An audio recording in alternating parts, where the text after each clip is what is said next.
Second thing I want to look at is the garments, Jesus' clothing during these the last day, you can say, of his life.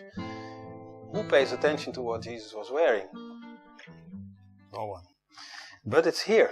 And so if it's here, it has a reason. In Matthew 27, once again, in verse 27,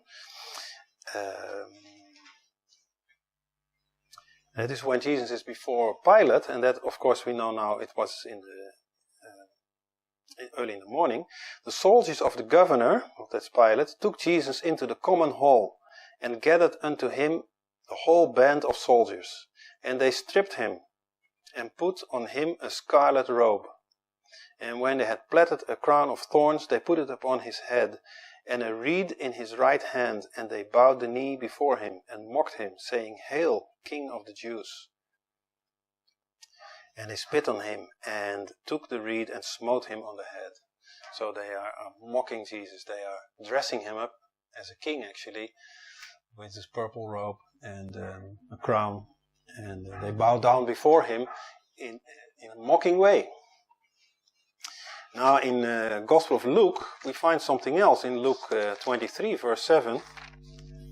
Verse 7 we read, but I will read on. As soon as he, that's Pilate, knew that he, Jesus, belonged to Herod's jurisdiction, he sent him to Herod, who himself also was at Jerusalem at that time. And when Herod saw Jesus, he was exceeding glad, for he was desirous to see him of a long season, because he had heard many things of him, and he hoped to have seen some miracle done by him. Then he questioned him in many words, but he answered him nothing. And the chief priests and scribes stood and vehemently accused him. And Herod with his men of war set him at naught, and mocked him, and arrayed him in a gorgeous robe, and sent him again to Pilate. And then Pilate and Herod became friends. So many skeptics say, well, you see, the Gospels are here conflicting, because in one Gospel it says that it was Pilate and his soldiers, and here it says it was Herod and his soldiers. But there's no contradiction, because we know Pilate sent him to Herod, and then he went back to Pilate. So both did more or less the same thing. They mocked him, they put him on a robe, and they mocked him. But both arrayed him according to their own customs. Roman kings, princes, they were wearing purple robes, and we just read the soldiers of Pilate put on him a purple robe. They made him into a king, like a worldly king. But Jewish kings, they wore white, and actually the wording, the original language, alludes to a bright robe. It was white, probably with silver decoration, quite different. So he was dressed in purple, and then he was dressed in white. And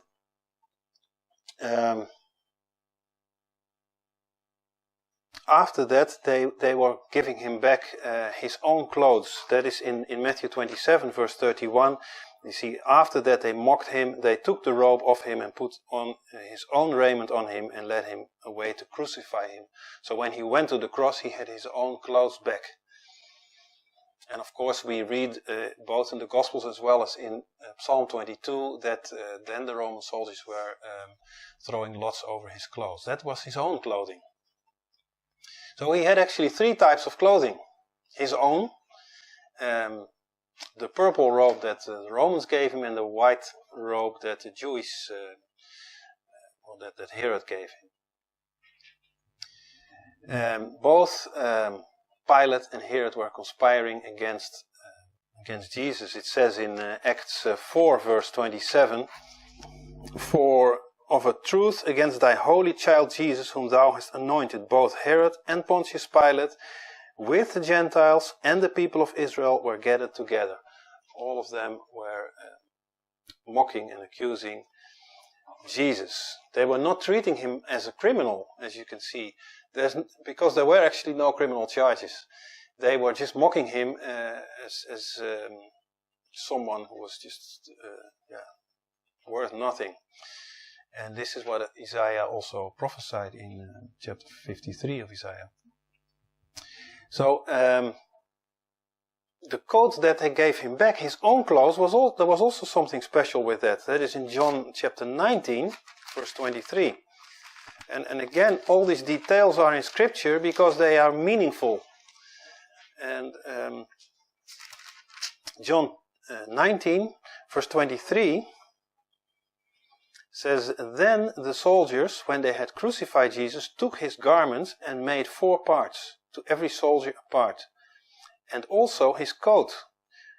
We looked a while ago at the cloak and the coat. There were usually two things they were wearing there. Their garment, undergarment, and then a coat that they were wearing on top. So the coat, it says, now the coat was without seam, woven from the top throughout. That was a very special thing. It was a seamless woven coat. Normally clothes were sewn together from different parts, but this one was seamless. It was actually inexpensive, a special thing that he was wearing, and I'll explain what it is. So in only a few hours' time, he had 3 different types of clothing on. Now, purple is the color of royalty, which points to the kingship of Jesus. So while they were mocking him, they were actually showing what Jesus was and is. The white color that Herod gave him is actually, biblically, is the color of righteousness. In Revelation 19 verse 8 it says that the bride is arrayed in fine white linen, because white is the color of righteousness.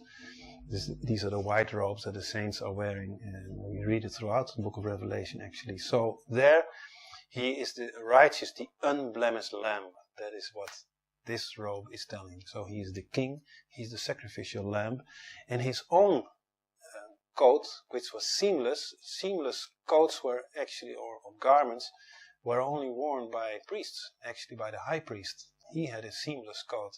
So this was a very special thing.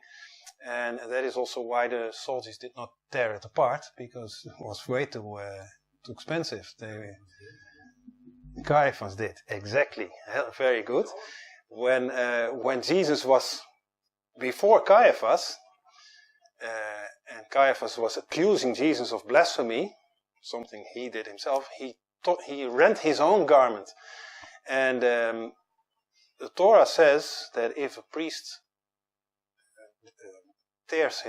rents his garment, he can no longer serve in the office of priest. So basically, Caiaphas was resigning at that moment. He was quitting, which he didn't. He just continued anyway, but officially he was no longer high priest from that moment on. And this is a very significant thing, because this means that the earthly priesthood of the Old Covenant had ended. That is what Caiaphas was actually showing, with unknowingly, of course. Whereas Jesus was now presented here through his own seamless coat as the new high priest. He was king, he is king of kings, he was the sacrificial lamb, and he is also the high priest. All these 3 attributes of him were characterized by this clothing that he wore in these last moments before he was crucified. And even the veil that was rent in the temple, just like Caiaphas' garment, was showing that the earthly priesthood had ended, because the veil in the temple and in the tabernacle had a nickname. It was the garment of God. They called it that. So when God also tore the garment, he said, this priesthood no longer. Now there is an eternal high priest. King, sacrifice, and priest. God was in full control. And these men thought they were mocking Jesus, but they were actually confirming something that we know to be true. So that was his clothing.